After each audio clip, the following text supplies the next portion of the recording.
So to Pokemon knowledge. Now, this is something I have been missing out on a lot lately, is just doing one-on-one chats with people.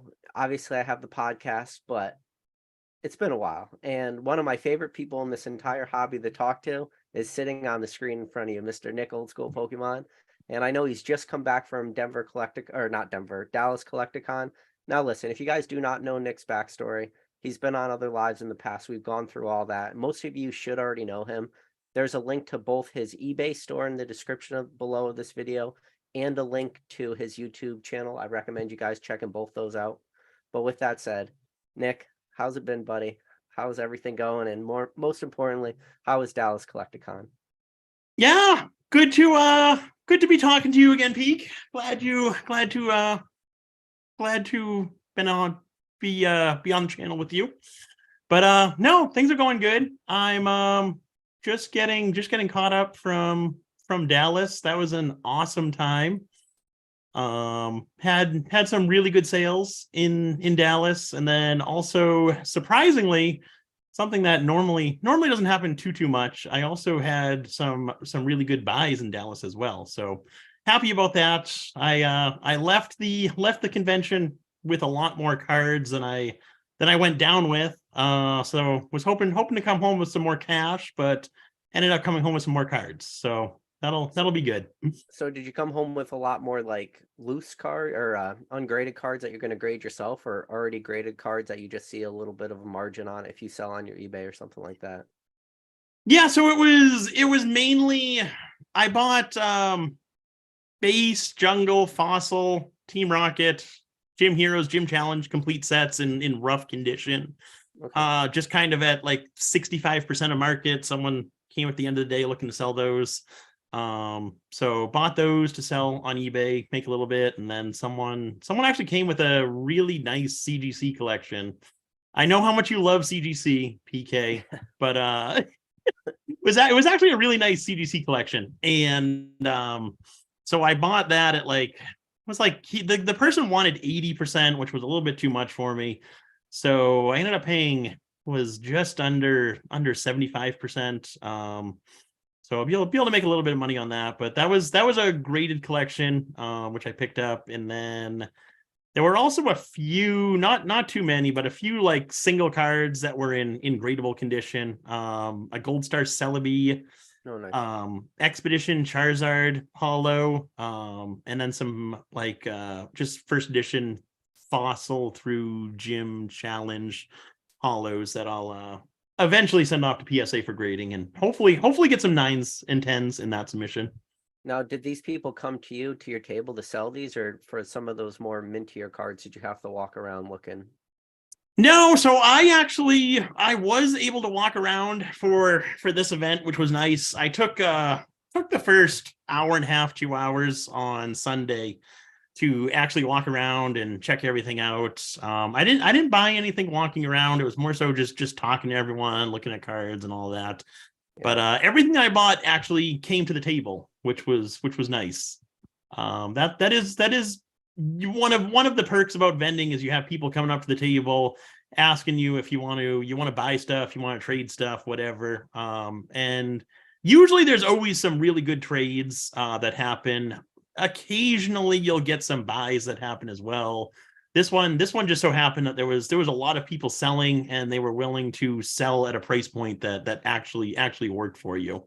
So that was one of the nice things there. Let me ask you, do you think that the people selling, do you think it's like a market indicator that maybe some people are trying to, deleverage themselves in the hobby, or maybe just getting out in general? Or do you think these are just random people have an old collection from when they were growing up or whatever, and they're like, oh, there's a convention in town. Let me bring this stuff here that I've been sitting on for 20 plus years. I don't care about Pokemon.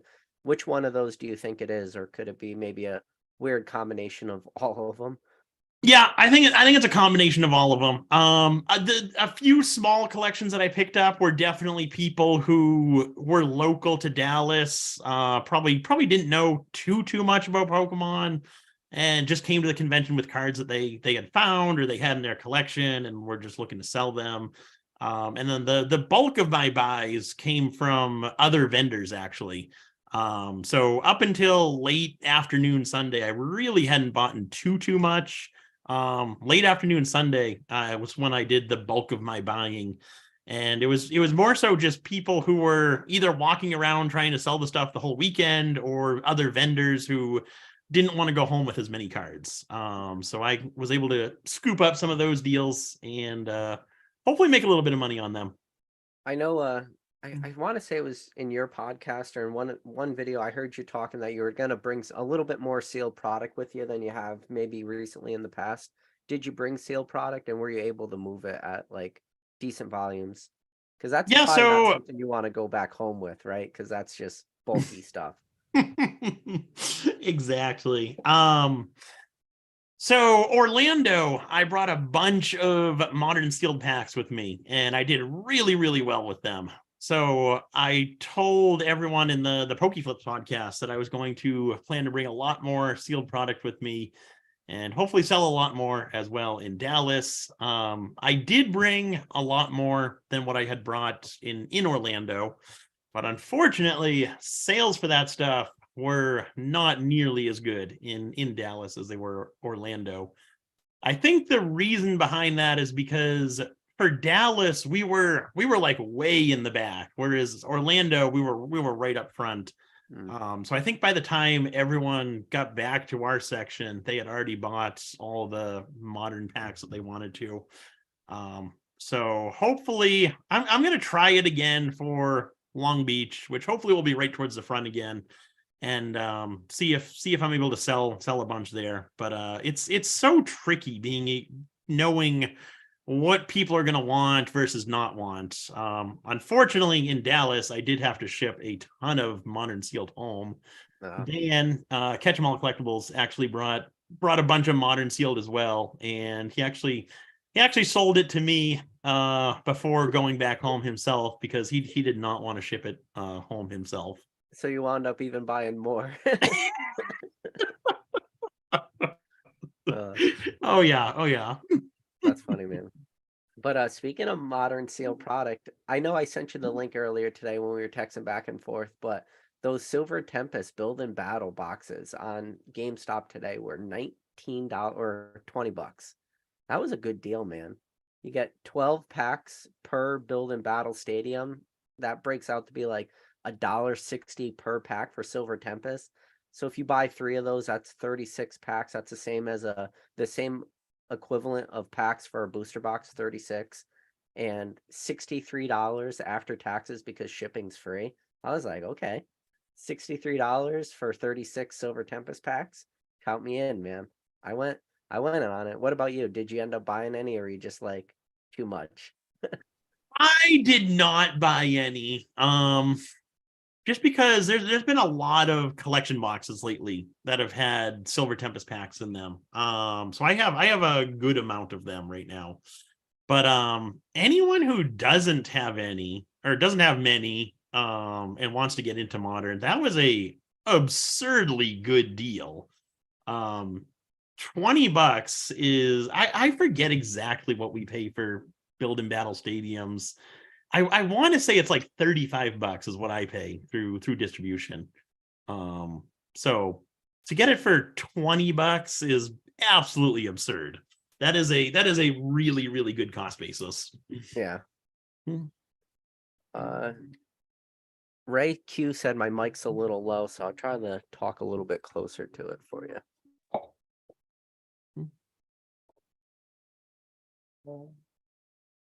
Yeah, and so Silver Tempest is a decent set. Personally, I'm not a huge fan of it. I'm not a big fan of any of the alt arts in Silver Tempest. Going from Lost Origin to Silver Tempest was little rough in my opinion, but yeah, no, it's a solid set with the Lugia, and like I said, you really can't beat that price point there. Yeah. And I know you've been doing some pretty big openings. I think you said you might have skipped Silver Tempest, right? The Sword and Shield set I skipped opening was Evolving Skies. Oh. Oh, out of all the sets to skip. Did you skip it just to sell booster boxes, or you just weren't buying cases at the time? Okay. No, I sold them, or I sold the booster boxes right when I got them in, because that was like the peak kind of modern hype at the time. Yeah. Boxes were like 120, 130 at release, which never happens for a modern set right at release. Yeah. No. And then look what Evolving Skies continued to do. It just kept going away like a freight train. Just kept going. Yeah, somebody on my last live was asking just like a random question. They were saying, "Hey, if because they were talking about TCG Player and how to find like a cheap way to pick up a bunch of like modern reverse holos just to complete master sets and stuff like this because they were running into a lot of issues with just combined shipping and everything." And pretty much I told them I was like, "Hey, you might want to reach out to Nick Old School Pokemon because he does a lot of those big mass openings." And are you just sitting on a ton of this product right now, or?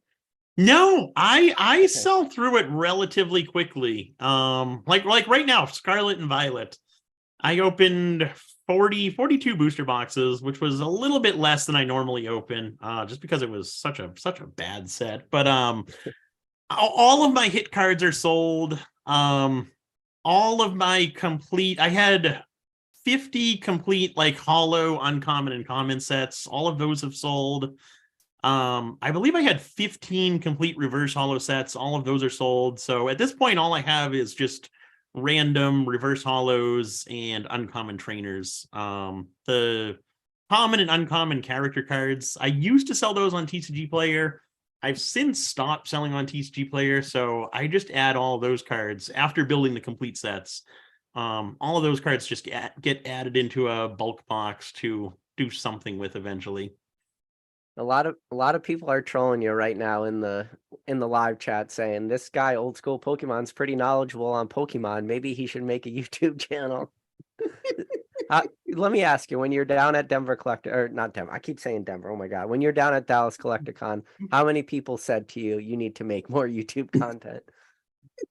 I had a lot of people come up to me saying how they followed me on YouTube and they liked my YouTube videos and asking when the next one was going to happen. And I told everyone I would do a video going over my purchases for Collecticon, which I gotta do that at some point this week. So that'll happen at some point this week. I know I've been saying that for a long time, but it'll definitely happen there. But If I had a nickel for every time I've heard you say that, I wouldn't need to be buying Pokemon cards anymore. Real quick, Pikachu said, question for Nick. Who were you most surprised to see in Dallas? There were so many people who came out because I did see one photo. I want to say it was you posted, which had the most brutal crop out of a person I've ever seen in my life. And if nobody knows what I'm talking about, go on Nick's Instagram account and you'll see a photo of like just this amazing group of people. And one of the people that is supposed to be in that photo is Joshua the Green Shiz, but he's just missing because of the way it was cropped out. And it was pretty brutal. That was like a good thread you guys had going on. But oh yeah, I saw a lot of like bigger name people in that photo. Was there, to answer Peak's question, was there anybody that was you were pretty surprised came out?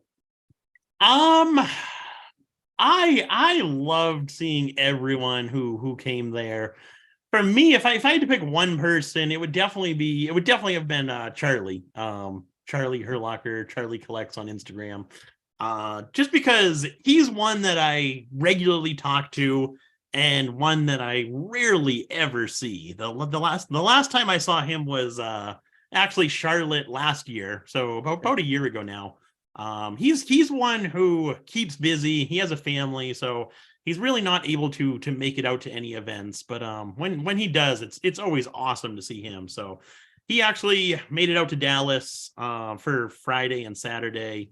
So was really good to see him and catch up with him and be able to talk with him for a little bit. So he would definitely be my number one if I had to pick one person. Yeah, and I saw Zach made the trip out there. Yep. Him and Pokemon. So Zach's always a fun time. And before I met Zach, Cool Trainer Ryan told me he's like Zach's a fun time, and he definitely lived up to the hype that I had for him. But then in that photo I saw, I think Pokey Chloe made her way to Dallas Collecticon, and on Yep. the back of the table I saw like Garrett King Pokemon was hanging out, and I know Peak That Chew was in that photo, and then Mr. Basic Trainer. There was a lot of familiar faces, and then Dan Catch More Collectibles and stuff too. Yep. Yeah, no, that was really fun. We all went out to lunch. There were like 20 of us who went out to lunch, and that was on Friday, and that was a really fun time, just being able to talk with everyone and hang out. Thoroughly enjoyed that. Now, from the social aspect of it, is it getting more and more fun every time? Because I know I feel like it has to build a little bit. I've only ever been to one Collecticon. I was at that Denver Collecticon where Swami had that great party and stuff. But I feel like it almost builds every time because, every time you go to one of these Collecticons, maybe you meet somebody you didn't meet, the previous time, and then you just this group of friends and circle of people that you're surrounding yourself with now just like is exponentially growing. Are you finding that more enjoyable that there's just more people you can talk to and you don't maybe feel like you don't know anybody there anymore or stuff like that? Oh, 100%. I remember the very first in-person event that I went to was Worlds 2019 down in Washington, DC. And I had never met anyone in person from back then. It was a lot of people on E4. And so I was actually really nervous about going down there and meeting everyone, and whether or not I'd actually be able to hang out with anyone, or whether I'd be just wandering alone by myself or whatever. But that turned out to be an absolute blast, meeting everyone and talking to everyone and all that stuff. And now, since I've been going to all these collecticons for so many years, there's a there's like a loyal fan base to collecticon. There's people who go to every single one of the cons. So as you start to go to more, you get to know all these people, and you get to see them at all the conventions. So you kind of get to know more people and see them at the conventions. So that makes it a lot of fun. And then we have our Discord group who kind of hangs out at night, which is always good, being able to hang out with everyone and see everyone, and just talk Pokemon and have a good time. Yeah. So if anybody out there is watching this video real time, during the live or maybe after the fact, if you guys have never gone to a Collecticon, if you've never reached out, I recommend you guys doing it. You know, it might be a little harder if you're a little bit more quiet. Say you never like comment, you're not in any of the discords and stuff like this, but it's not impossible. I mean, you can walk up to anybody on any of these tables, any of these groups. Like, don't feel bashful. Just walk up, introduce yourself, and then, just ask simple questions. Say, hey, where's the trade night after the Collecticon? And it's always at usually like a hotel. There's somebody throwing it, and you could show up. Everybody sits at big tables. Everybody's talking to each other. Like there's no cliques, there's no groups. It's just a totally open, totally accepted environment, like 100%. And one of the things I loved most about those trade nights and like Swami's house is you were just able to walk around and you talk to every single group of people. Just it didn't matter. Everybody's there for the same reason. Everybody's like got that same passion for Pokemon, and it really is a breath of fresh air because in my normal life, like my normal day to day, with the exception of this, like this YouTube, I don't talk about Pokemon. There's nobody to Mhm. talk to Pokemon with? So when you get to pull yourself out and just live in that world, even if it's just for a day or a night, it's a it's like mentally beneficial and rewarding. It makes you realize that there are other people out there that are as crazy about this hobby as you are. Oh yeah, absolutely, absolutely. And what you said is right. Everyone there is super friendly. You could talk with anyone there, and you have Pokemon in common to start up a conversation with them. Yeah. So definitely recommend checking one out, and don't let the fear of not knowing anyone or whether or not you'll get along with anyone stop you from going. Yeah. No, yeah, definitely don't let that be a deterrent for anybody out there. And the next big Collecticon that I think it's going to be a big one because it seems like there's going to be a lot of people going, or at least a lot of people that you're probably going to be familiar with from like this little small corner of YouTube, and especially a lot of like the comment section is Charlotte. I know there's that Collecticon group on Discord, but how many tables or sections are you guys thinking about getting? This is going to be your largest by far, right? Oh yeah, oh yeah. We have this one we have a few people doing a lot more tables than before. Like I usually do 3 tables. For this one, I want to do 5 tables. Mason, Cardinal Gaming, he went to Denver and did 1 table. For Charlotte, he wants to do 5 tables. So there's more people that want more tables, but in total, I'm doing 2. We were talking about that before the live. yeah, Pete, you didn't even do any in Denver, and you want to do 2 now. I did half a year table after I got tired of walking around. Thanks again for like letting me just sit at your table, by the way. Oh, you saved me, because that was Sunday afternoon, and I was dead. So I let you handle all the talking to people and handing me money and all that stuff. Yeah, you just like, oh, hand me money, PK. This is the best thing ever. But I think we definitely have at least 4 sections filled up for Charlotte. Working on a 5th section, which would be crazy. Yeah, that's wild. But yeah, no, one of the things I enjoyed most when I was kind of working your section is, I don't know if you remember, but every single person that walked up to the table, I always started with the same question. I said, what are you looking for? Like, what eras of Pokemon do you collect? Do you collect like early WotC, Nintendo, Diamond and Pearl, Black and White, Super Ultra Modern? Like, what do you collect? And it was because I kind of worked your table for like that half a day or whatever, is that it gave me all the ideas of what I need to bring.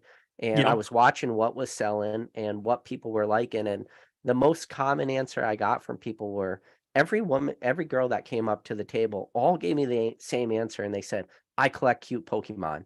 And I thought that was a great answer. And they were all buying literally like the cutest cards you had. And I would point them out and be like, oh, that one's nice. And they'd be like, okay, I'll take it. They didn't even like negotiate prices. Most people didn't negotiate prices. And then I noticed everything that was valued in PSA 10s that were like priced low, like $30 PSA 10s to $75 PSA 10s for this ultra modern stuff, was just moving.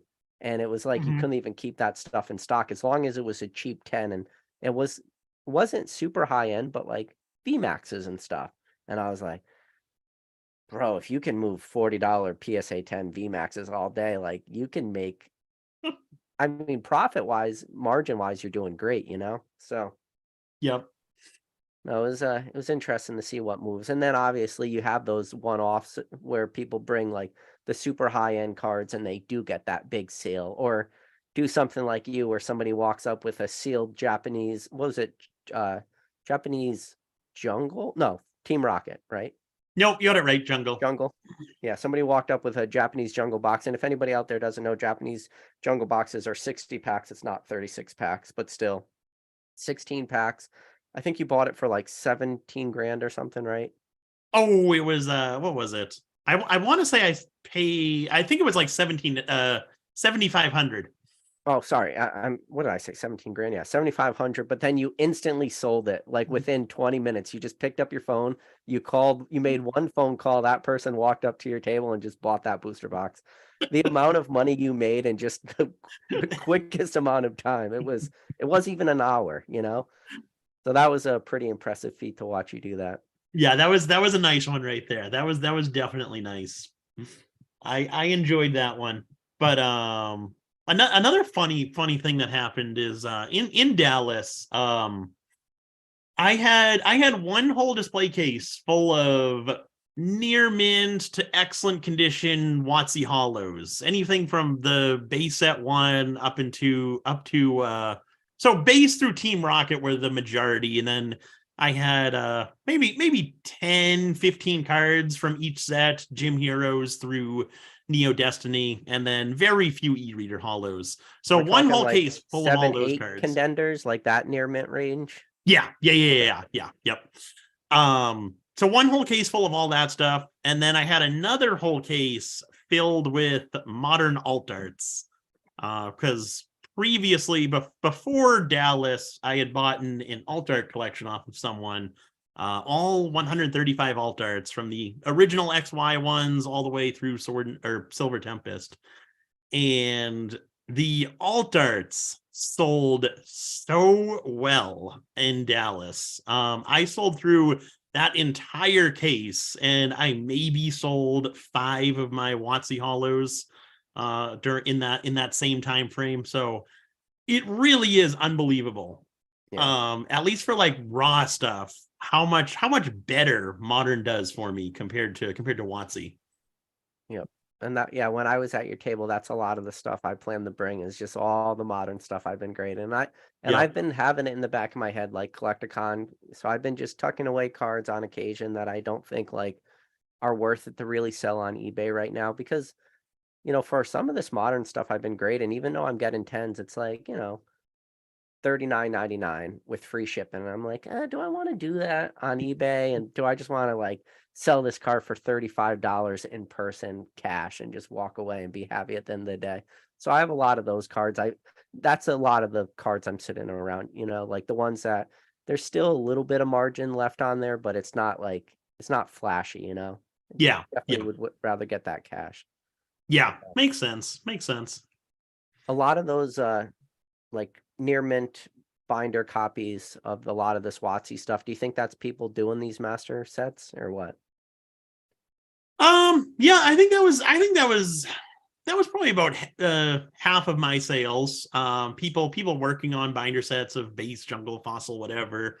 And then the other half were definitely people who were buying more so like in bulk to resell themselves on Whatnot or make mystery bags out of or whatever. But yeah, I would say it was about half and half, more like bulk deals and people just buying 1 or 2 cards for a set that they're working on. Yeah, so I was just reading up in the chat and Pikachu said, so Leonhardt made it to one of the trade nights, I guess, or Yeah, so that was cool. Saturday night they had a sponsored trade night by I forget whatever company it was. It was kind of cool having a trade night and having a bunch of people there.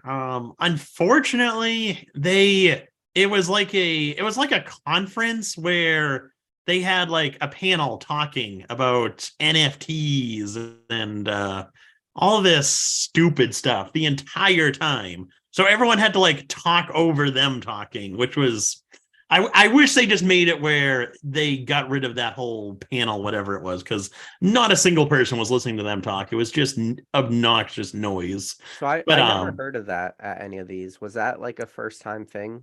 yeah, that was a first time thing. You paid it was like 20, it was $20 for general admission, $50 for VIP, and they had you got chips for casino games, so like you could play like roulette and blackjack and all that and win prizes with the money that you won. And then they had food there, and then a not an open bar, but they had drinks there as well.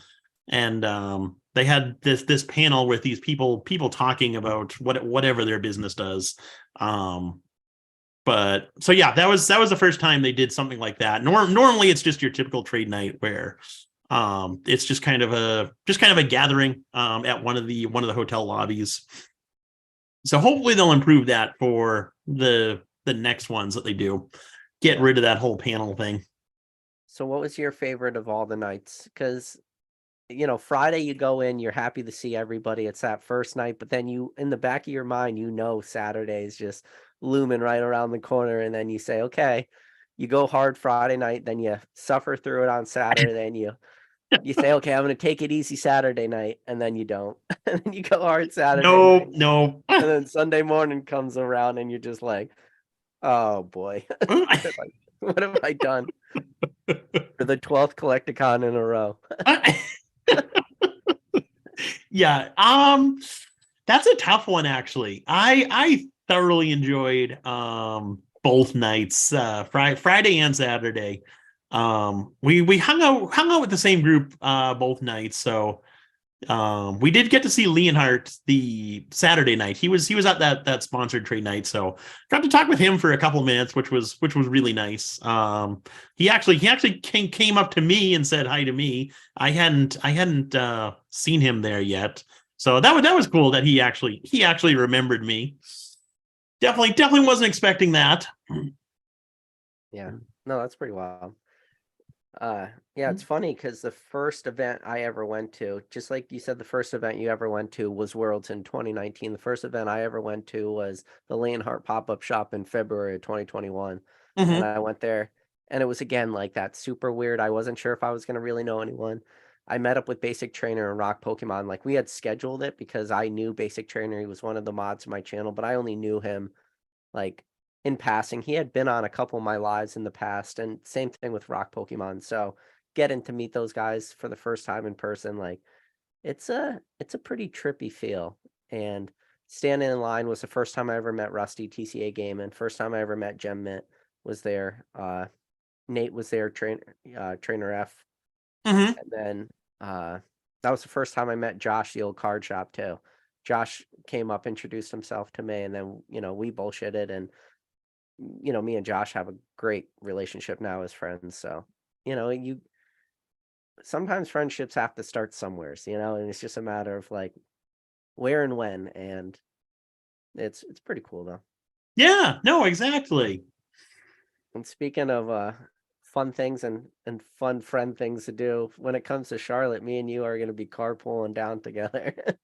Oh, that's gonna be fun. You're Yeah. you looking forward to that? I'm not looking forward to the long ass drive, but I'm looking forward to just, sitting in the car and just, bullshitting for a while. I'm sure by the end, I'm going to say, you remember when I said I was looking forward to this? I lied. That might happen too. No, the ride down, it wasn't, at least for last year when me and Jake did it, the ride down wasn't bad because you're excited for the event. It's just like you're on the way down, so you're kind of looking out the window and you're able to see new stuff. The ride home was miserable though, because oh Yeah. No, I could imagine. It's just you're totally burnt out from that long weekend, and you still Mhm. know you got hours ahead of you and just miles upon miles of roads. But Yeah, exactly. and I know one of the things people didn't get, there was a lot of people requesting they wanted that like car stream, they were calling it or something. Live stream, drive stream. Yeah, live stream, drive stream. Did you guys ponder it going down, or were you just like, yeah, we're not doing that? um Jake thought about it for we thought about it for a little while, but then decided not to do it. Yeah, I feel like it would just be logistically hard, just going in and out of service, stuff like that, trying to keep Yeah. a live stream going in the car. I mean, it's hard enough to try to keep good internet connection doing this live, like hard connected to the router, let alone driving up and down I-95, Yeah, exactly. Yeah, that was the other thing is the phone service. Jake did not have good phone service on the way down. Uh, I see a lot of familiar names in the chat right now. Mr. Walrus. Mr. Walrus, is he going to be at Charlotte Collecticon? I know you guys met him in Orlando, right? And then he was on your podcast. Yes. Yep. Yeah. Yes, he is going to be in Charlotte. So that'll be he was in Orlando. He's going to be in Charlotte as well. Really cool guy. Definitely. He's definitely the chat MVP for sure. And we recently had him on the Pokeflip podcast. Yeah, he's super witty. That's why. Oh yeah. But so when you were down at, what did you do Friday before you got down there? Because you got down pretty early, right? I think your flight arrived at like 10 or 11. I think I saw you, right? Yeah. Me and Josh got in around the same time, like 10:30 in the morning. So I waited for a couple minutes for him to land, and then we were both staying in the same hotel, so we just grabbed an Uber together and headed on over to the hotel. Just kind of hung out with it was me, Josh, Dan, and then Rock Pokemon as well. Came to the hotel. We were hanging out for a while. Peak came to our hotel with all the boxes that we had shipped him. Luckily he let us ship some boxes down. So Peak was that guy, huh? There's always one. Damn it, I don't know if I should have said his name. Sorry, Peak. Now everyone knows for next Dallas Collecticon, Pikachu's inbox is going to start blowing out, and a bunch of large flat rate UPS boxes showing up to his front door. But yeah, he came, dropped all the boxes off, and then we went over to the convention center, picked up our badges, dropped the boxes off, and then from there went right over to lunch, and that turned into a so we had lunch, hung out there for a couple hours, and then we went out to I forget the name of the area, but it was an area with like was a street with a bunch of bars, and it was a pretty cool area, and we hung out there for a while that night. Well, that's pretty sweet, man. But yeah, it was a fun time. It was a fun time for sure. Pikachu says Nick slapping labels on Pokemon cases like a madman. That's how you do it, though. That's how, like, when it comes to Pokemon Center, recently, if you get sealed cases, if you get like 6 booster boxes, they just slap shipping labels over it. They ship it right over like the normal seal that's there. Same thing with the ETB cases. They just ship them as is. Yeah, that's how my distributors are funny. They'll do half and half. Sometimes they'll put the cases into another box and ship them that way. Other times they just slap the label on like an ETB case or booster box case or whatever. And so I did the same thing when I shipped some stuff down to Peak. I brought a Scarlet and Violet blister box case and or blister pack case, and just slapped the label right on the case, shipped it down to them. I don't think I sold a single blister pack that entire weekend, so that was an absolute waste. That's when you got to just, at the last night, you just bring all those and you're like, all right, guys, $3. Let's pull some Miriam full arts or something, and just, somebody hands you $10. They're like, oh, just give me 3. And you're like, done. There you go. Yep. Exactly. Yeah. But you also don't want to be doing that too, like at a trade night or whatever. It gets just tough. Oh yeah. So I didn't know this, but Peak says, can we talk about how absolutely insane the pink Power Rangers line was? Also, Chuck Norris was awesome. So both Kimberly the Pink Ranger and Chuck Norris was there. Mm-hmm. Wow. Yeah, I didn't get to see either of them. I heard Zach and Peak got to meet Chuck Norris. The Pink Power Ranger, the autograph lines were on the other side of the convention center, so I didn't see any of them. Okay. But I heard her line was absolutely insane. I can imagine. She's all-time smoke show though. Kimberly the Pink Power Ranger is like my very first crush growing up. Like when you were just like, I think I like girls, you saw Kimberly the Pink Power Ranger and you're like, okay, now I know I like girls because you saw Power Rangers growing up. That's why I still got these right there, Still got part of my childhood right there. Oh yeah, I remember those. Yeah. But yeah, man, Pink Ranger, Kimberly. I did get around to watching that new Netflix movie. It's I think it's called Power Rangers Now and Forever. It's only like a 59-minute long Netflix movie, but it was pretty cool. Like they bring back Rita Repulsa, and I like, spoiler alert anyways, if you guys want to skip through like for the next 60 seconds, I'll make it quick, but like they kill off the Yellow Ranger at the beginning, even though she's been dead for greater than 2 decades probably, she's been dead for a long time, but they kill her off officially in the show, and then her daughter takes over. And yeah, it's I like the way they did it, but while you're watching the movie, you definitely remember that Power Rangers was made for like 6-year-olds, because it still has those same exact 6-year-old jokes. So there's definitely a couple times I was watching, I was like, I kind of want to turn it off. And then I was like, it's only 59 minutes long. You can do this. And like giving myself a pep talk midway through. So, but yeah, it was pretty cool. So would you actually recommend it? Sounds like you suffered through an hour. I yes, there are some movies that you just need to watch once, and that's one of them. That is true. That is It's true. just like some of the Pokemon movies, like Pokemon the third movie. That's the one with Entei, where the little girl imagines them, and the whole castle gets built and stuff. Like that's a very mediocre movie. Like I don't recommend anybody goes watch Pokemon the third movie. Like I don't care how much you like Entei, it's not worth it. But I recommend you watching it once if you're a big Pokemon guy. Like just get it out the way. It's the same thing as when Mewtwo Strikes Back came out. Like, what was it, a couple years ago on Netflix? It was the same exact storyline from the original Pokemon the movie. Like, they didn't even change anything. They just revamped it for modern.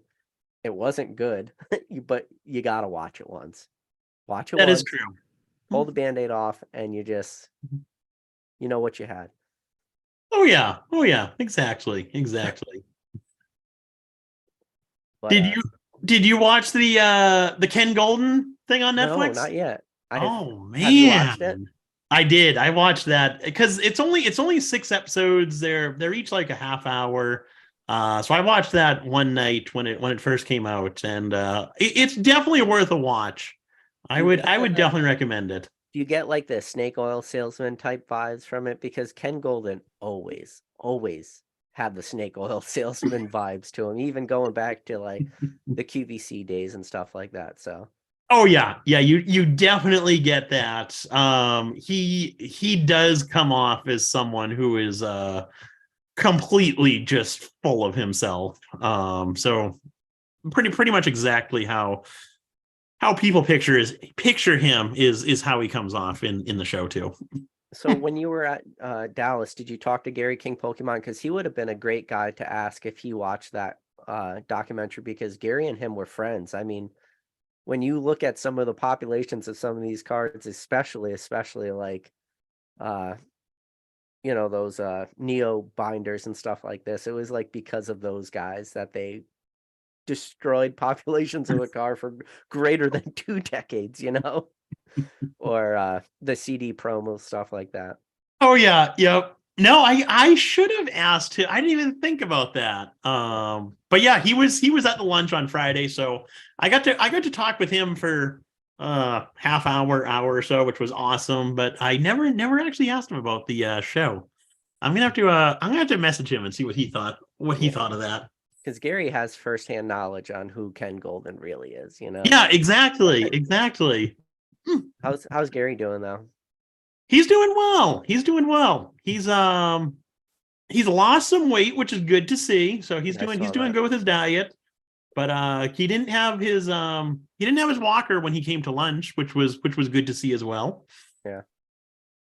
Did you ask him at all about those Charizards that got stolen? Because that was a pretty wild story.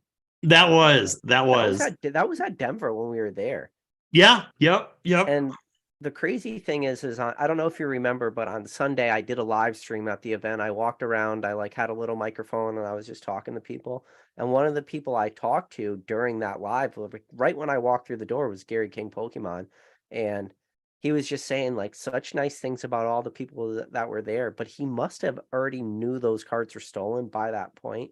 And you couldn't even tell, like he's just, yeah, it was crazy. Yeah. No, he is he didn't want anyone to know about that. And luckily he got the cards back, which was awesome. But that just goes to show you his like dedication and passion for the hobby and Collecticon and all of that.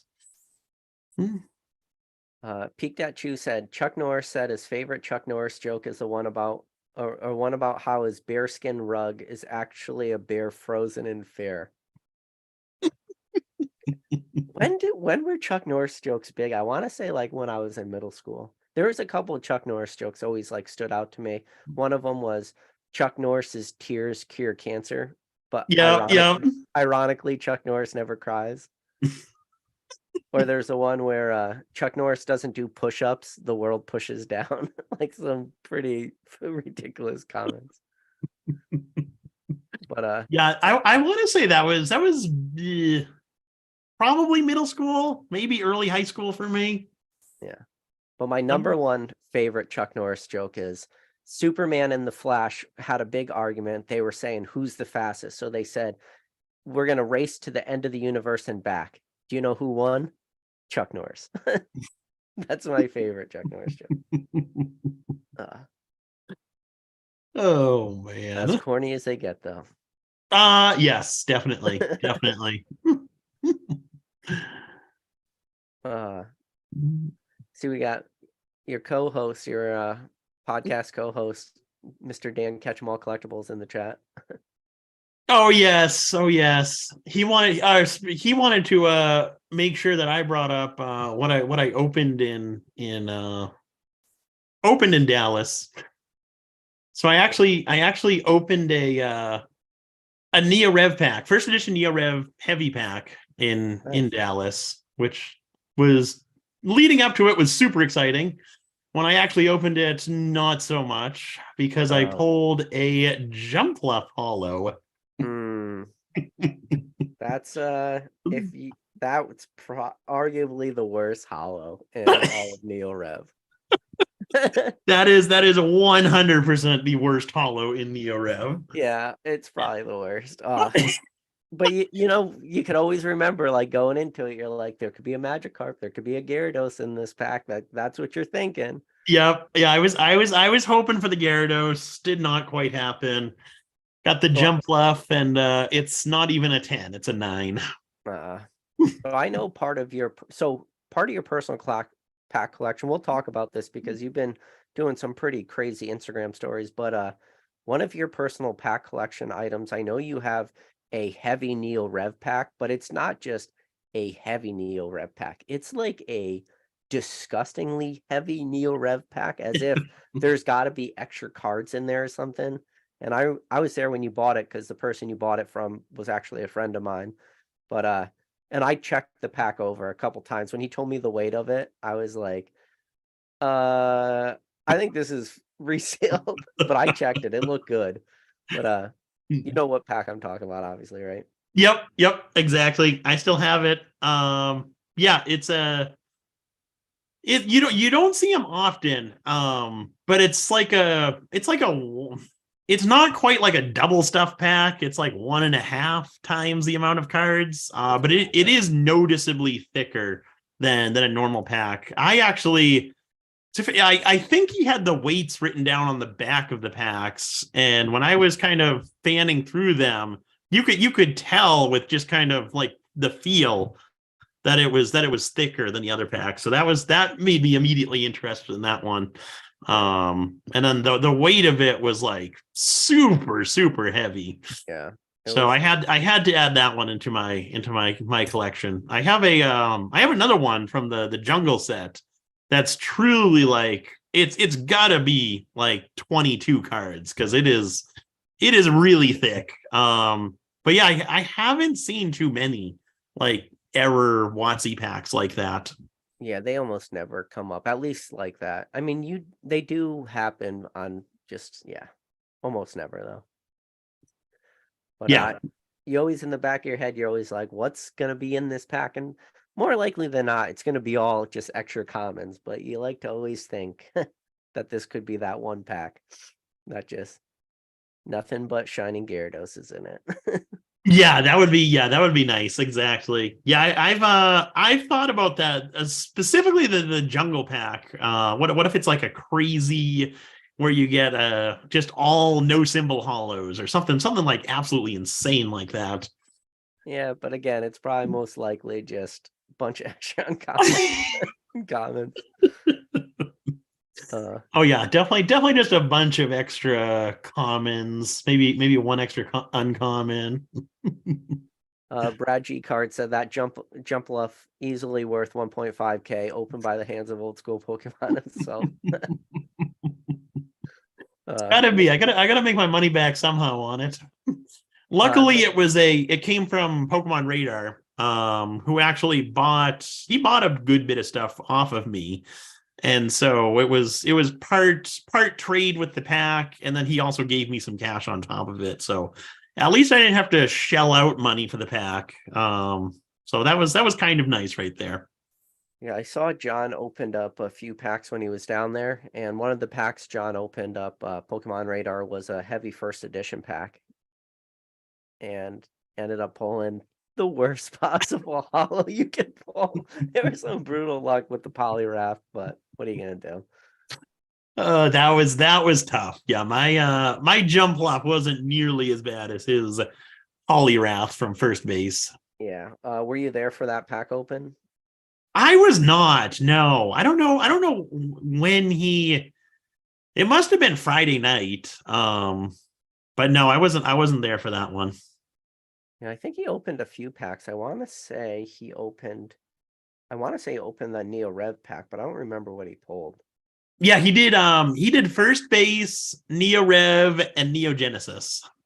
What did he pull from? Was the Neo Gen a first edition? Yeah. Yep. What did he pull? I forget what he pulled from Genesis. From Rev, he pulled I want to say the Houndoom. Oh, you know what? I think you're right. Actually, believe it or not, though, that's not a bad artwork, though. No, that's a decent pull right there. Yeah, that's a decent one. Wait, was it Neo? Wait, was it Neo Rev or Neo Discovery? Has that Houndoom? I know. I forget if it's Houndoom or Houndour. It's one of the two. Okay. I'm sure it's one of the two. I think it's Neo Discovery, though. Did he open Neo Discovery or open Neo Rev? I think he opened Neo Rev. Yeah, it was Neo Rev. Yeah. No. Oh, and then Shadowless Jack said he opened Aquapolis also. Do you know what he opened from Aquapolis? I have no idea. Couldn't tell you. Yeah. Shadowless Jack said he got the Ampharos from Neo Gen. Okay. That's still a nice hit, though. Yeah. There's a couple Ampharos collectors out there. Not many, but there's a couple. And the only reason I know they exist is because when Zach was trying to complete his master set and he was looking for that unlimited Ampharos, there was only a pop one of that, and it was owned by like the biggest Ampharos collector in the world, and that was one of the reasons he was never able to get his hands on that card, and it took it for somebody to grade that card into a pop 2 until he was finally able to complete that PSA master set registry for Wizard of the Coast Hollows, which is still just a ridiculous goal to first of all start, and then even more ridiculous to actually finish it. So yeah. Oh yeah, that's a huge accomplishment. Do you have any big collection goals? I know obviously you're the biggest known Damaged Ninetales collector in the world, but do you think you'll ever own the 10, or do you just think it's kind of out of the realm of possible right now? I think it's a nice dream to have. I don't think it'll ever happen. We haven't seen that card since it sold back in was either 2016 or 2017. Haven't seen it pop up ever since then. And then You remember what it sold for? Was it like $7 or $8 something like that? I want to say it was listed for 7,500. Okay. And it ended up selling for 6,500. Which back then that was a lot of money for a card. If you only knew, though.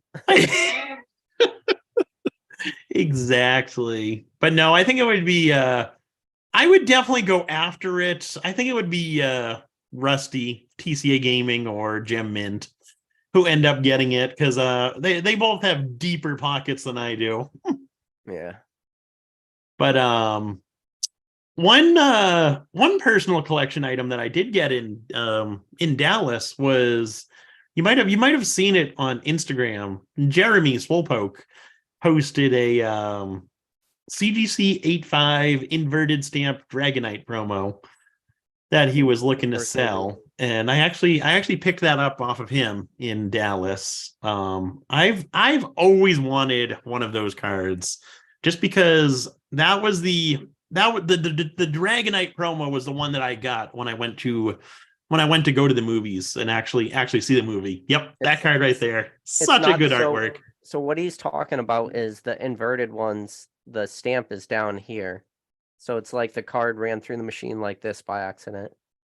Right? That's where it is. It's towards like the energies, the colorless energies. Oh, yeah, obviously, because like it was the card's completely upside down. So it's where Yep. in this corner, but down there, yeah. Yeah. Yep. Yeah, no, I've never ran across any of them in my time. I have a couple of them sealed, and I've done like the trick Rusty always does, like you just kind of push them up a little bit and you see if they're there. But yeah, Yep. One of these days they'll be there. Gotta keep checking. yeah. Actually, I have a couple that I haven't checked in a while, but the chances of it actually being one. Yeah, if Rusty hasn't found one with all the promos that he's checked, I don't think it's going to be in the few that you have. Yeah. It's just, yeah, a person could dream though, right? That is true. That is true. So they look like these to everybody out there, and if you could see how you could push up the card behind it a little bit, like this is just it's not a code card, but it's just like for the Pokemon League, a promo. So you can work these babies up and see if that stamp is there. I don't recommend doing it if like I'm not going to do it on video because I feel like I'll end up dinging a card with my fingernail. But you could definitely look to see if those are there. So how many of these have you come across in your day, all these old sealed WotC promos? I used to be able to find them a lot more easily, especially the Entei. That was there were always cases of that on eBay that you could pick up and then sell the individual cards. This one right here. Yep. That was probably the most quantity wise that I was able to purchase, and then the legendary birds was next. The WBs were kind of third, and then ancient Mews were the toughest to find in bulk. But so I say toughest, but they were still like fairly easy to find. But for me, it was definitely the Enteis having the most of those. Danzard TCG said, PK, do you leave a copy of every card on your desk just in case? Yes. If you look to the side of me, like there's just stacks of just like, oh yeah, Nick's gonna bring up a card today. Pull it out. My desk gets like that, not on purpose. I sorting through something, then just make a neat pile on my desk, and then that turns into another pile, and then it turns into another pile, and then one pile gets knocked over and just turns into a complete disaster. Oh yeah. Especially when you like dump a pile of slabs or something, and in my basement it's concrete floors and it's just like game over. So I gotta be really careful that I don't do this, you know. And if I do break a slab, like hopefully it's a, you know, some, I don't know,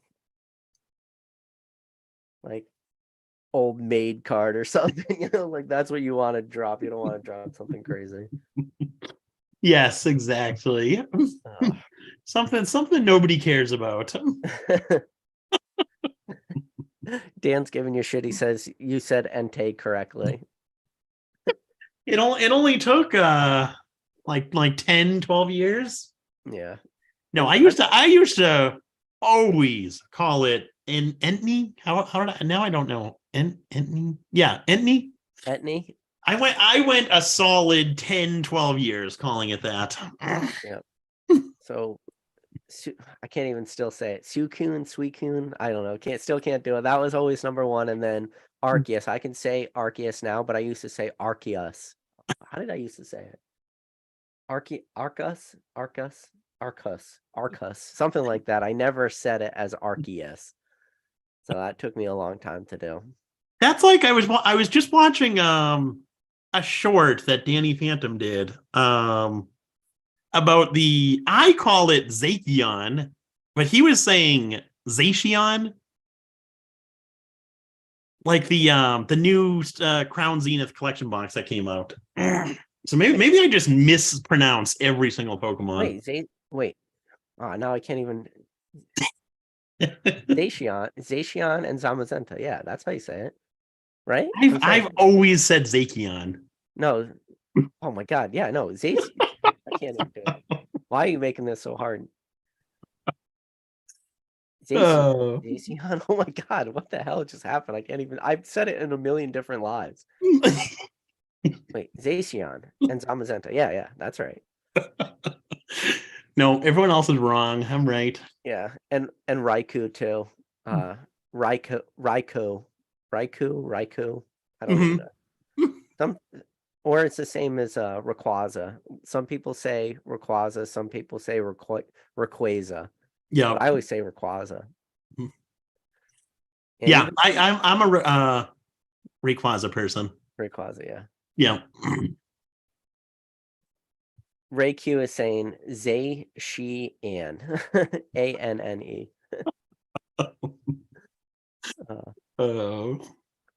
I like this. I want to hear your thoughts on this. So, Evan Whitney said, "You think Paldea Evolved Pikachu promos will skyrocket long term because of the Sword and Shield 20 Pikachu that they use the Galarian starters doing? Look, I have all these cards ready because I knew somebody was going to talk about. No, I'm joking. I just happen to have all those next to me. But I got more of them. Just an endless stash of those. There's always plenty of those within arm reach. Oh my God, what a play that was back in the day.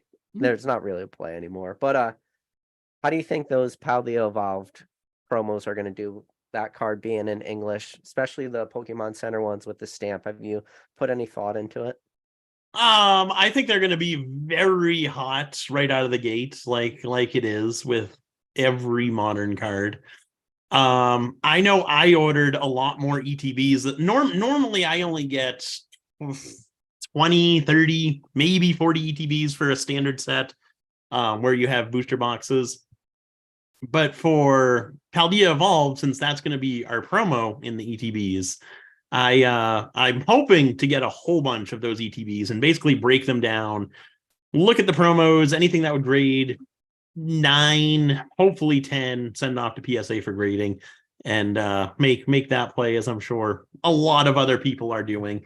Yeah. But so short term, I think it's going to be a fantastic play. Long term, I think they're going to do well. I think it's got a fantastic artwork. But I would not buy for the next couple of months. I would let the hype die off. There's going to be a lot of those cards in the pop report. But long term, 3-5 years, I think it's a really good art. I can see it doing well, but I would definitely wait to buy any of those cards if you're planning on holding for the long term. Don't be the person who buys the first PSA 10.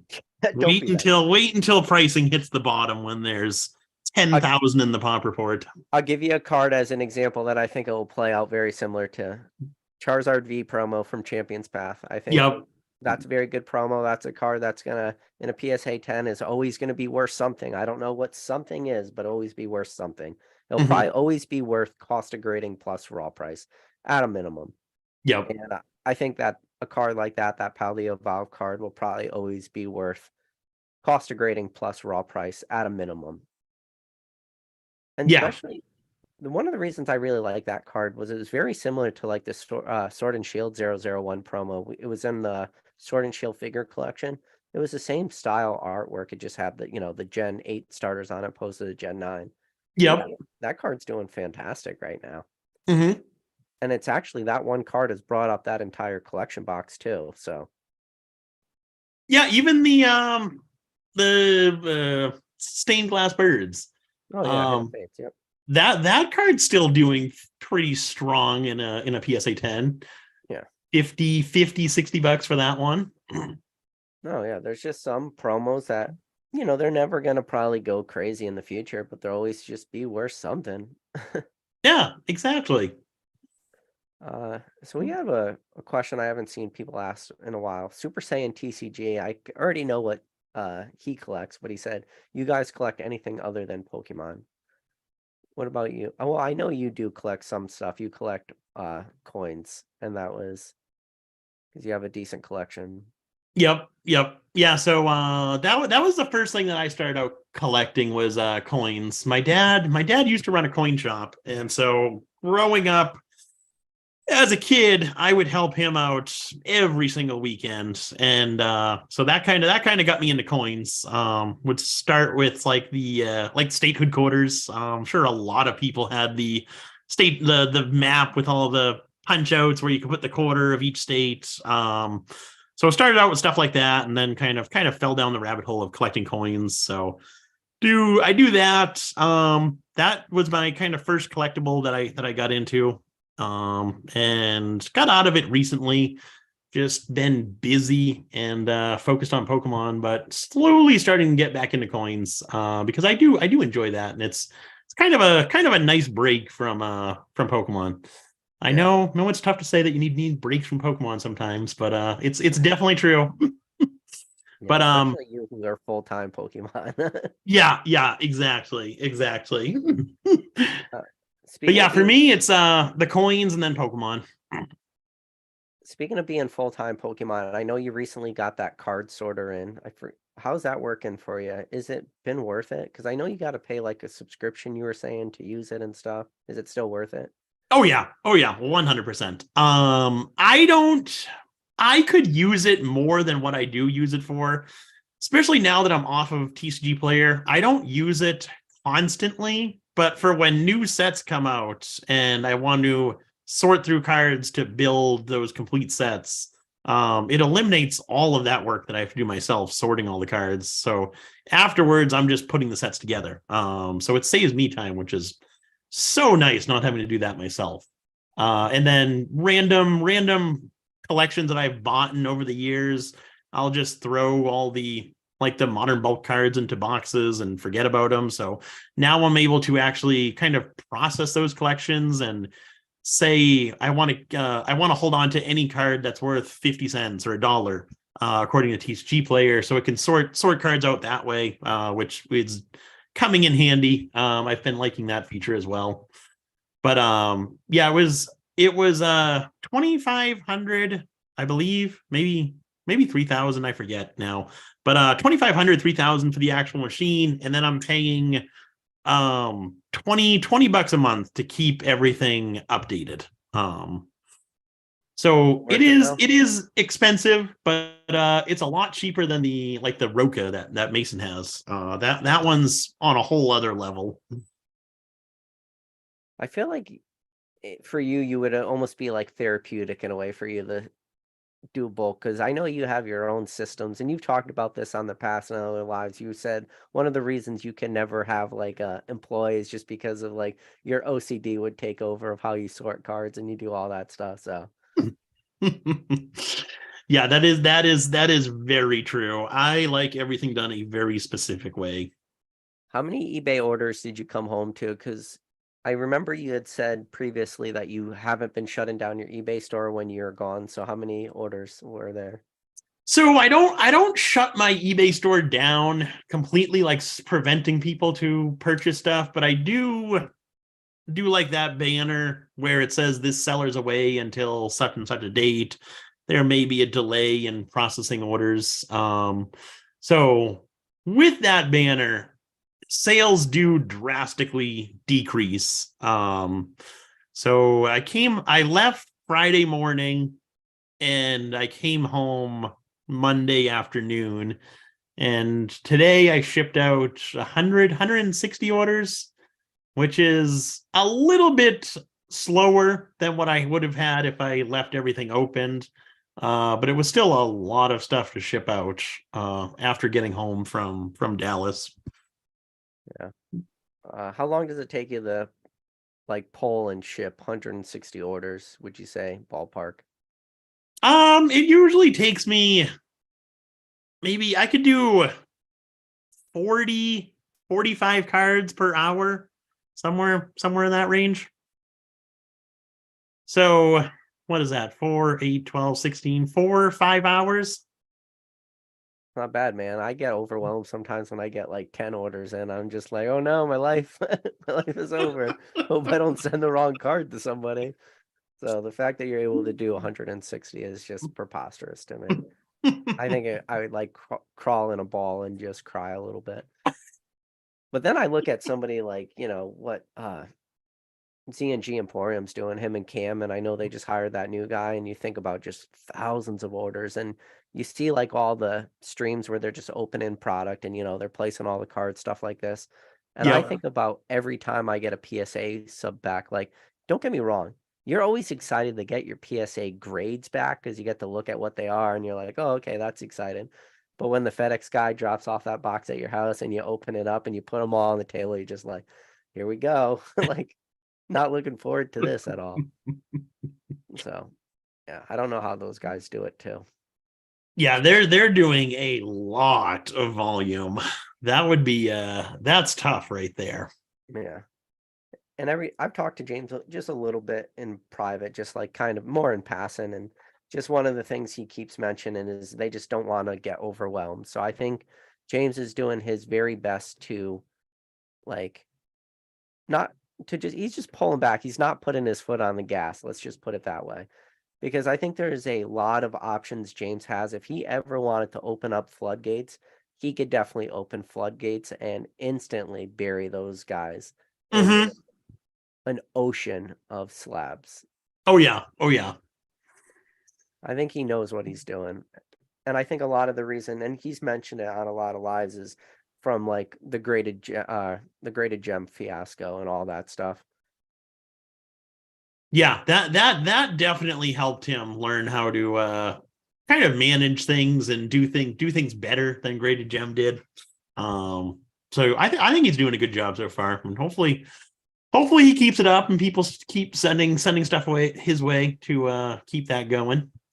And I know he opened his Consignment Plus service, and then I single-handedly changed the rules for the Consignment Plus. So everybody out there, sorry about that. But speaking of single-handedly changing rules to somebody's new service, how did your graded pack submission go that you did? I know you said you got beat up, but I feel like you didn't get that beat up.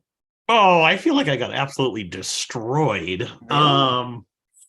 I forget exactly. A decent bit of tens, about an even amount of tens and nines, which was nice. But then I got a few eights on some diamond and pearl base blisters that I had opened because the cardboard was creased, so I didn't want to sell them. So I opened them up to grade them and got mainly eights on those for some reason. A few of my first fossil packs got eights.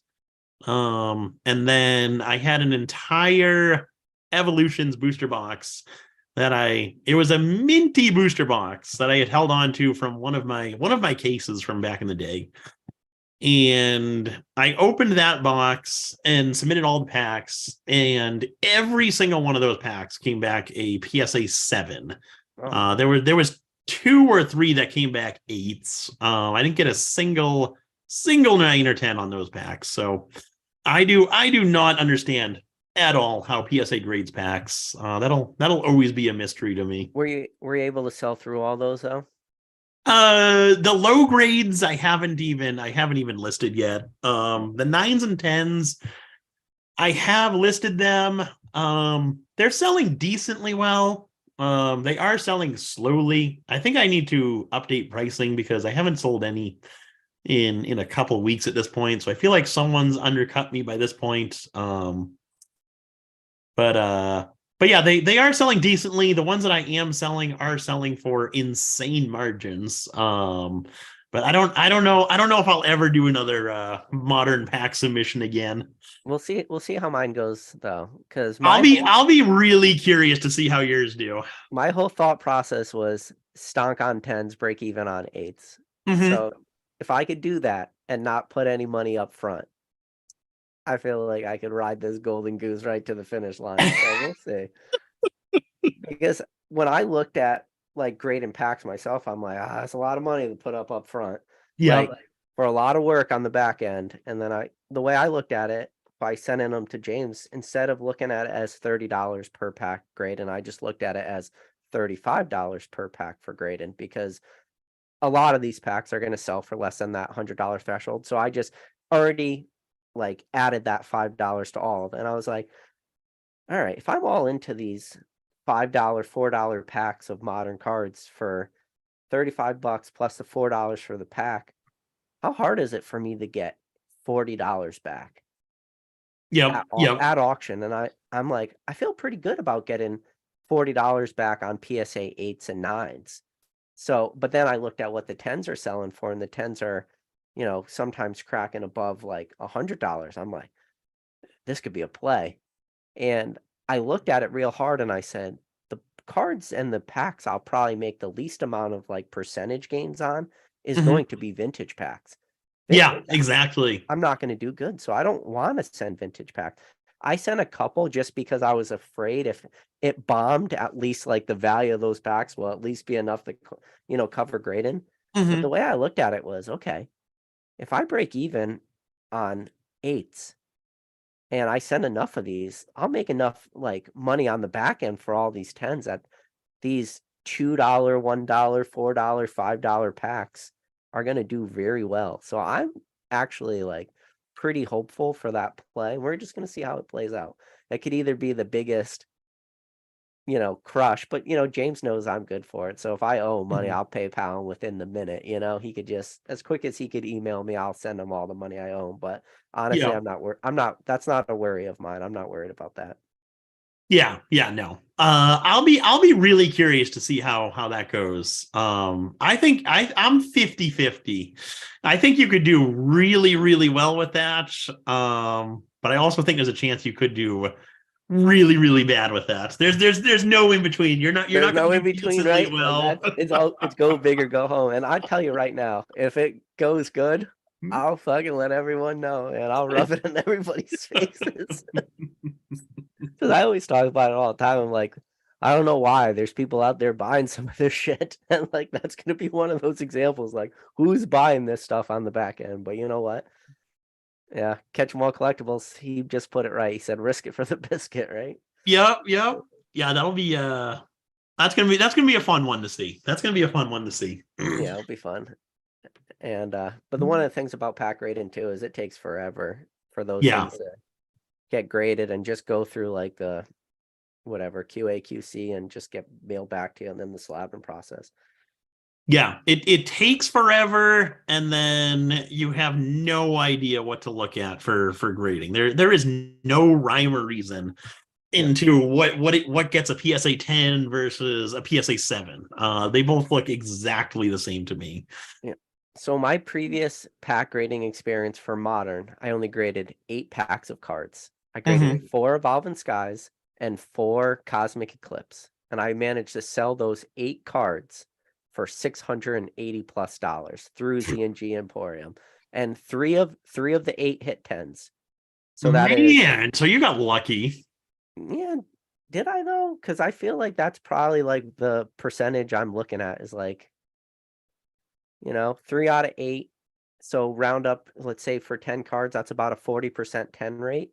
Dude, if I hit 40% 10 rates on the 136 packs I sent them, that means I'm going to get close to like 45 of those packs are going to be PSA 10s. If I hit 45 PSA 10s, I'm going to clean up. Like, oh yeah, 100%. Clean up. Now, you keep moving that percentage back to, okay, what if you only get like 30%? Even 30 packs in PSA 10s for Modern, you look at most recent sales of foil packs Pokemon, like it's ridiculous. So I think I feel good about it. We'll see. Yeah, it's the first. It's all going to come down to how many 10s you get, I think. Yeah, it's 10s or bust, especially for this Modern stuff. If not, it's going to be a lot of breaking even, and well, we'll see. But yeah, like, look, one of the most recent sales was a team up pack. It still had EVN, so the dollar store team up packs. It still had Eevee and Snorlax on it, 2 fan favorites, but like the 3-pack dollar store packs. sold for $122 at auction. Like, that's crazy.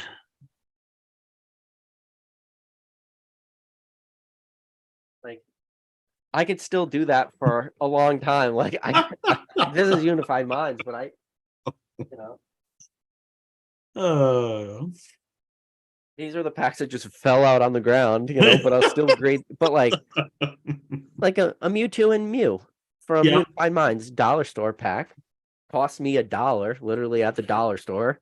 Like, Yeah. dude, how much am I into these for?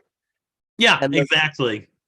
but like the deterring factor of this is you don't want to spend $30 to grade that because that's a lot of money to tie up. But what if I'm not tying up $30? That's the magic formula to that question, right? And that definitely helps too. Not there was a having glitch to in the not having to put all matrix that there. money up front yourself. Yep, there's a glitch in the matrix, so I just said, you know what?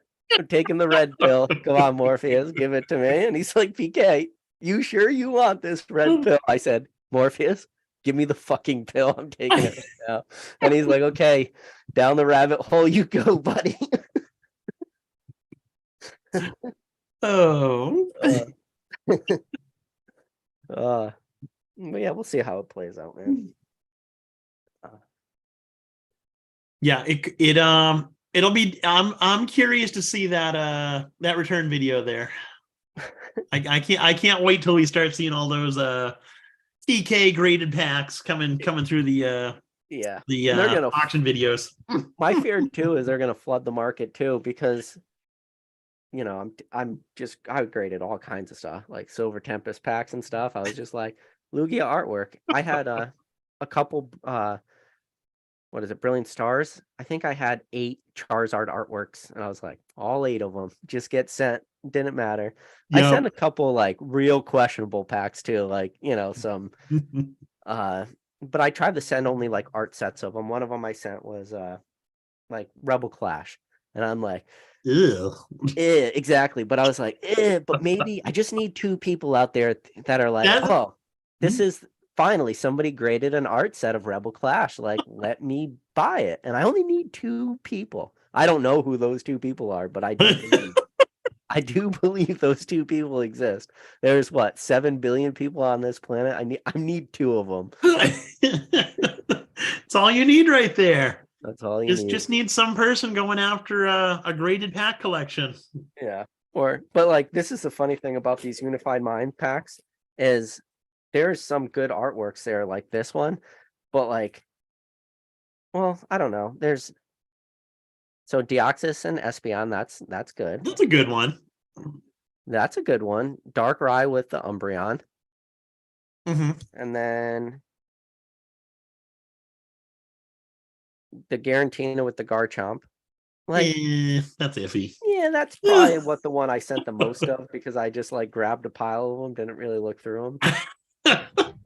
But there'll be people out there want this. I probably should have sent more of the Darkrai and the Umbreon though. I would say so. I would have said so.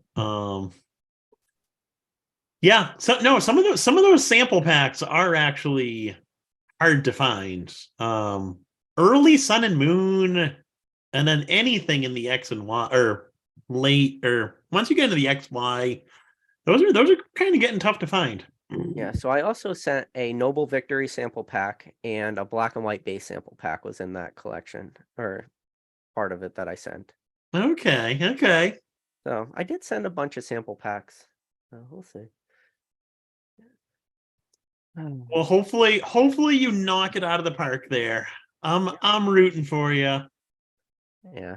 If it does good though, I'm gonna need to have like a long conversation with James about like the potential future play. I'm gonna be like, listen, we might have to try this again, James, but as I'm gonna let you hold on to all the money that you're gonna pay me out, because this might just be as bad the second time around as the first one. So just hold on to whatever money you're gonna pay me out. You'll probably tell me no, but we'll see. That's when I'll have to go to the old school Pokemon consignment service. Oh, there we go. As long as you're grading them yourself, that's fine. Yeah. Oh man. No, I think it'll be I think it'll definitely you definitely sent them at the right time. So I think this play is going to quickly fade away as more and more people start grading packs. Yeah. So the So I only don't think the pack market is nearly what the single card market is. Yeah. So the only borderline even, and this I hate to even say this, but like borderline vintage packs I sent were one Triumphant pack. There was an art set of Plasma Blast, and then like a couple Pop Series 2 packs, like the Venusaur artwork. Mm-hmm. I was like, I'll send two of those, and then some of the old sample packs. But I don't think the play is vintage packs. Like that's where I'm a weird outlier. Vintage packs are not the play. It's the modern packs. That's the play. Like Team Up, Unified Minds, Lost Thunder, Unbroken Bonds. Those are the plays. I'm telling people. Yep, yep. I wish I sent more Team Up packs, but I didn't. But and Yeah, then Team Up has a lot of good pack arts. I sent too much Sword and Shield stuff. I should have sent more Sun and Moon, but like all my Sun and Moon stuff is tucked away. I'm like, I didn't want to go rifling through boxes of pull up packs, and I wish I just did it. I shouldn't have dragged my feet. I don't know why I did. But Well, hey, Sword and Shield packs have your lowest. They're worth the least, and they probably have your lowest cost basis. Even Sun and Moon packs, some of those are getting $10-20.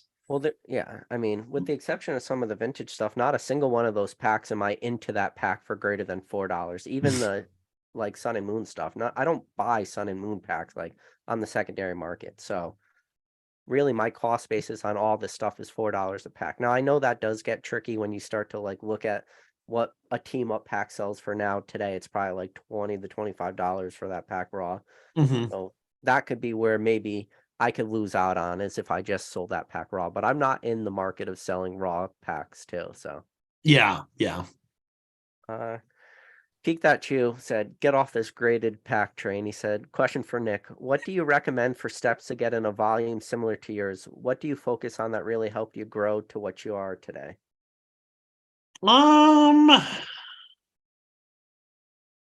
Biggest would be organization. Stay organized, stay up to date on collections that you buy, which I was doing terrible with for a long time.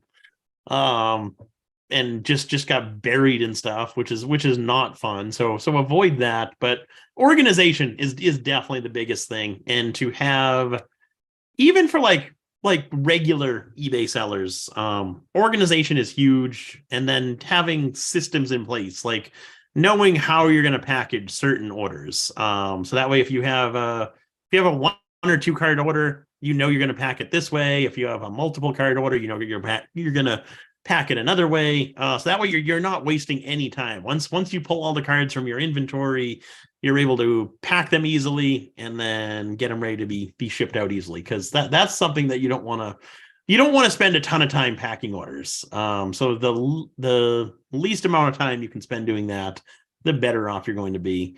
And then another thing is have a goal in mind. Like for me, it was always I was constantly looking at Rusty's eBay store back in the day, because back in the day he was selling single cards like me, and so I always wanted to eventually be where he was and just have as many listings as he did.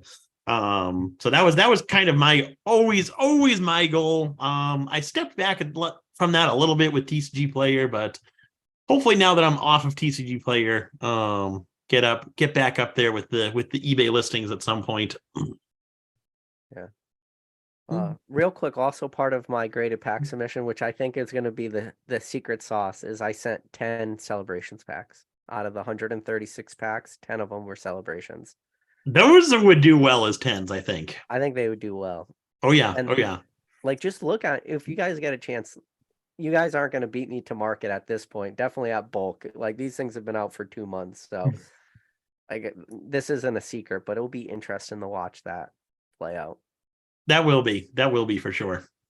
And Cam's, you know how Cam is. Cam's funny. Like one day Cam's rooting for you, one day Cam's just like, you're gonna crash and burn, buddy. So we'll see what Cam's like. I am more excited to see how this plays out just for Cam's reaction, because I just want to know what happens at the end of the day. If Cam's like, "God damn it, this was genius," or if he's like, "God damn it, I knew this thing was gonna be terrible." I think James is a little nervous, so I think he's like doing one of these like, I don't know, PK. he's like, dude, you made me pay up. So it's a lot of money for grading. You do that math right now. 136 times 30, it was like $4,200 he had to Yeah. put up to grade those packs. That's not just like chump change. So, but I think James, if you're out there, I know James watches these videos. James, if you're out there, man, take a breath. I'm confident. We got this. James, we got this, buddy. I know you need a pep talk right now, James. Don't worry. You're out there, you're watching this video, you're like, God damn it, PK, trust me. We're good. We're gonna do just fine.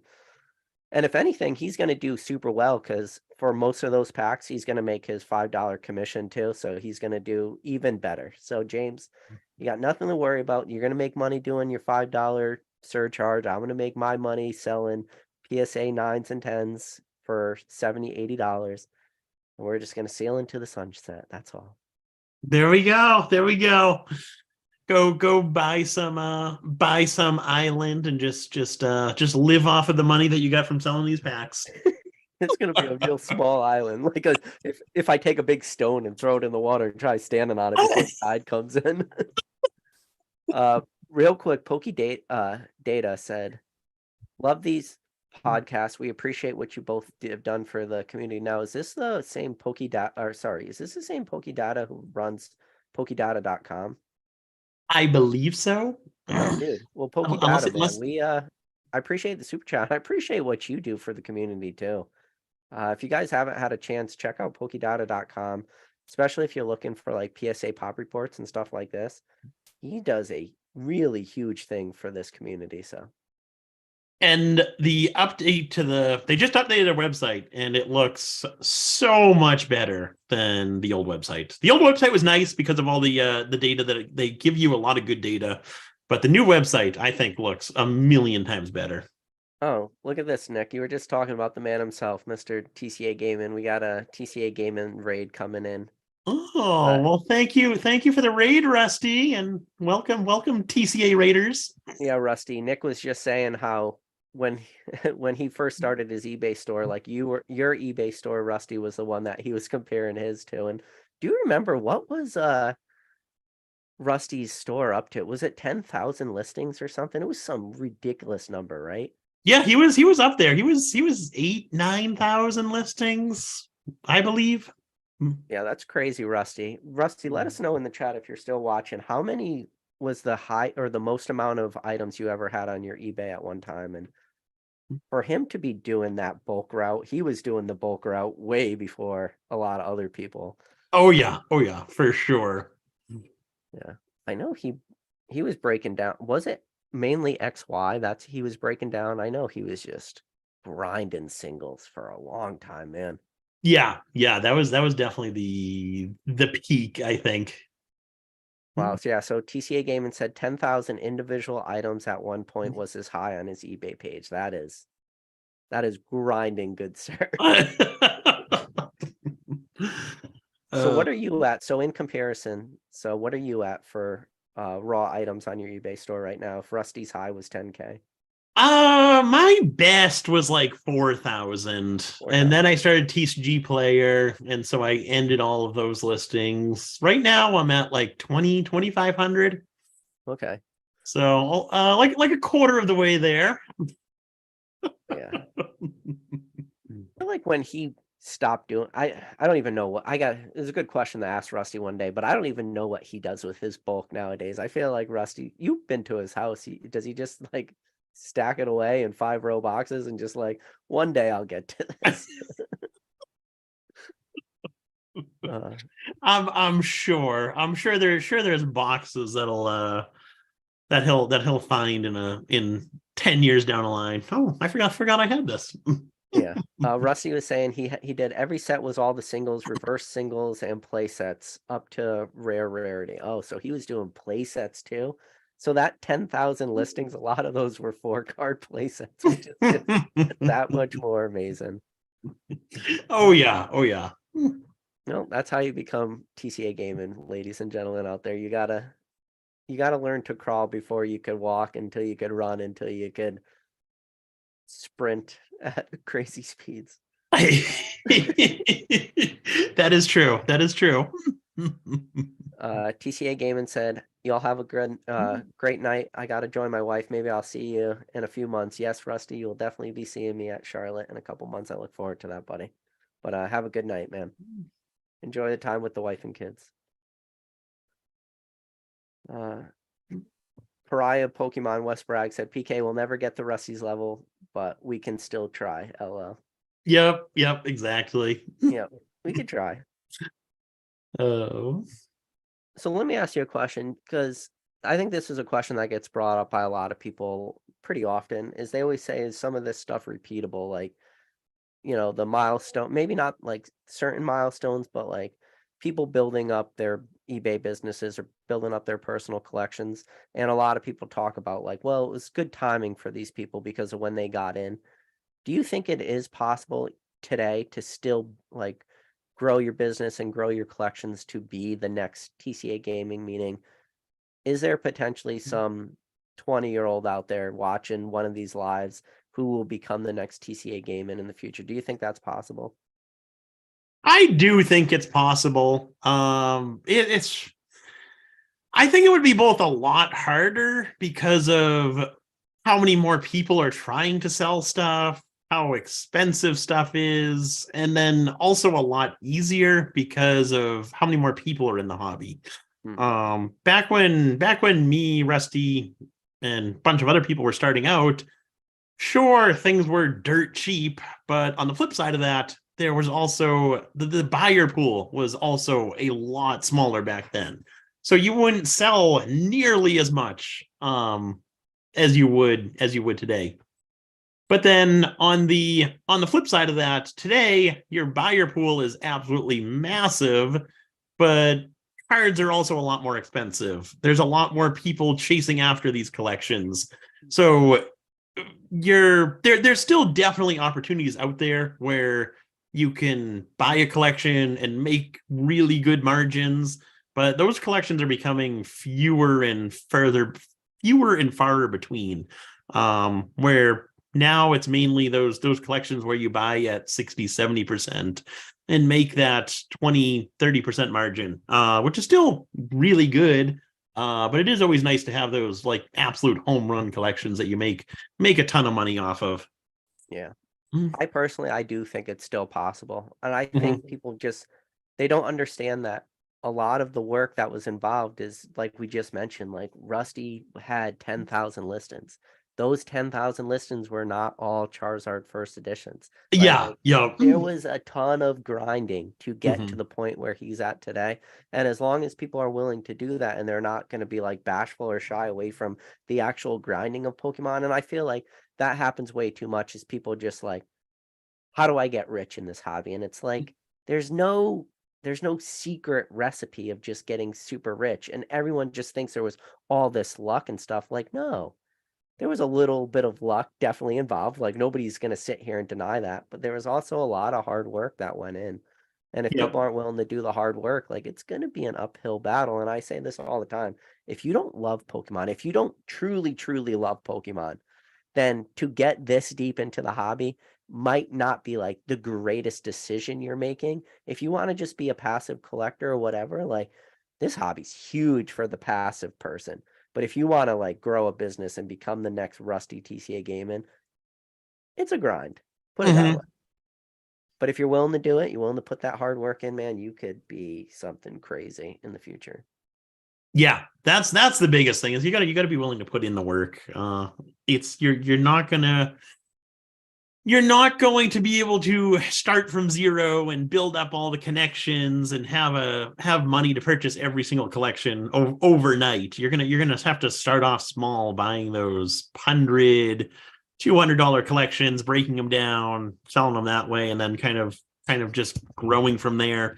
So it's like a big snowball effect as you sell more, you get more money to buy bigger collections. Then you continue to sell more and have even more money to buy collections, and you get to know people who have like big amounts of inventory that you can purchase off of, and build relationships with these types of people and stuff like that. But it's a multi-year process that's definitely not going to happen overnight. Yeah. And I think everybody always makes a lot of those like best ways to be successful in this hobby, top 10 investment, do this, do Yeah. this, do this. Nobody ever just makes a video and says one of the best ways to be successful in this hobby is like to grow relationships, like you just mentioned. Growing relationships is one of the most valuable things you can do for yourself in this hobby. And sometimes it's a matter of doing that first step, making that first post, making that first comment down in a video, joining that first Discord group, making your first YouTube channel. Just do those things. Like that is just as valuable as any other information you could ever receive from anybody, is just growing relationships within this hobby. But I saw somebody mention ZNG again in the chat down below. Like ZNG, look at what he's doing with his consignment service and all the plays he did. I mean, he was featured in Logan Paul's video, walking up in Logan Paul's house, handing Logan Paul a first edition booster box. Like that didn't happen overnight. Like James worked his way up to that first edition booster box. And James talks about his first buy he did was with $200. He bought it off like either Craigslist or Facebook Marketplace or like one of those, paid $200 for a collection, turned around and sold it for $205. Like only made $5. That's how James started off. I have one of the biggest, or will potentially have one of the biggest Pokemon consignment services. Like he started, his first sale was $5. That's how much he made. It cost him, he put up 200 to make 205. Yep, exactly. Yeah. So it's possible.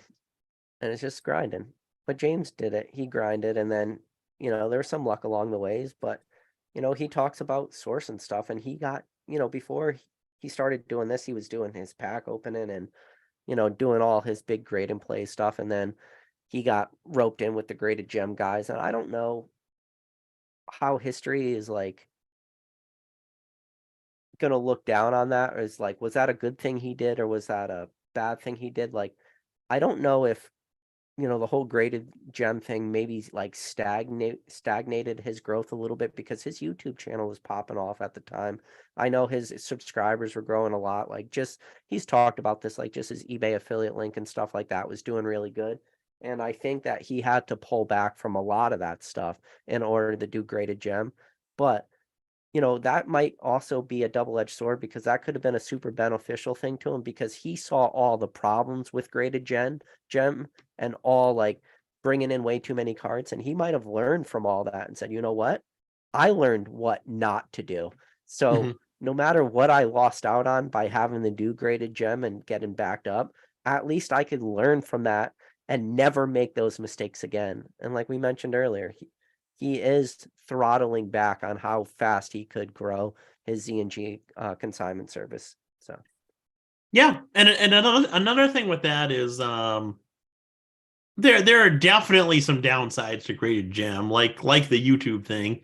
I'd be curious to know what would have happened to his YouTube channel in an alternative universe where he never did graded gem, just continued to pump out YouTube videos, because his YouTube channel was growing at a staggering rate back during the boom. But a positive from graded gem is, would he have been able to start up his consignment services without graded gem? Because a lot of those original consignments were graded gem returns that people just wanted to sell off. yeah. So I think that definitely helped him get started with graded gem with his consignment services back in the beginning. Yeah, that's something I didn't think of. It did kind of in a way grow out of necessity, not just for himself, but for all the people getting back these returns. Yep. It is still wild to hear some of his stories talking about people who just never claim their returns.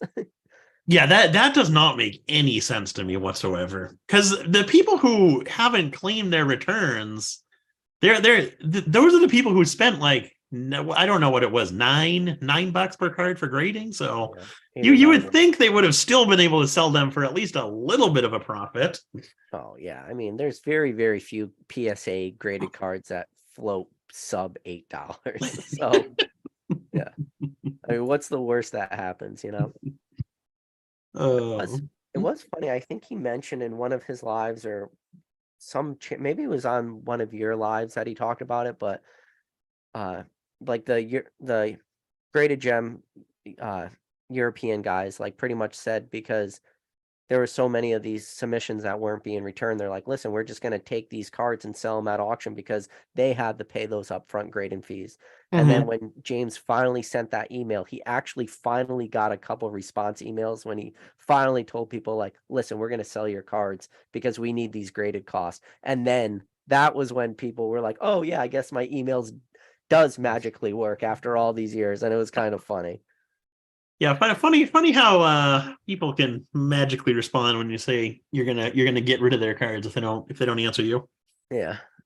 Add a little sense of urgency there. Yeah. But yeah, Nick, it's been fun. I always have a ton of fun talking to you. Sadly, it's a work night and I do have to work in the morning and I turn into a pumpkin if I stay up late. But you got any final thoughts before we say goodbye to everyone? No, thanks for having me on. It's been way too long since I've been on here, so I do appreciate that. And thanks everyone in the chat for hanging out. It's always fun hopping on these live streams. Yeah. And let's plug some of your stuff. So first of all, if you guys haven't had a chance to check out Nick's eBay store, you really should because Nick is one of those very few people that definitely wants to liquidate stuff as fast as possible. And he's very willing to accept some pretty low offers and stuff like this because this is his full-time business. But it's definitely an eBay store. I recommend checking it out. The very first link is for that eBay store. Click on it, give him a follow. You'll thank me in the future. You might not thank me today or tomorrow, but you'll thank me in the future. And it's very good to start to learn who these big eBay sellers are and the people that just have a crazy amount of product. And then also there is a link to Nick's YouTube channel. We do need to see more videos on that, but I recommend you guys checking that out too. And then also Nick and Dan Catch 'em All Collectibles, they do co-host the Pokey Flips podcast. It's a great time. It's always a fun watch. So, well, yeah, guys, Yeah. as always, we appreciate every single one of you. If it wasn't for you guys, we wouldn't be making these videos. So, with that said, thank you again, Nick. Thank you, everybody out there watching this. And as always, we'll catch you on the next video.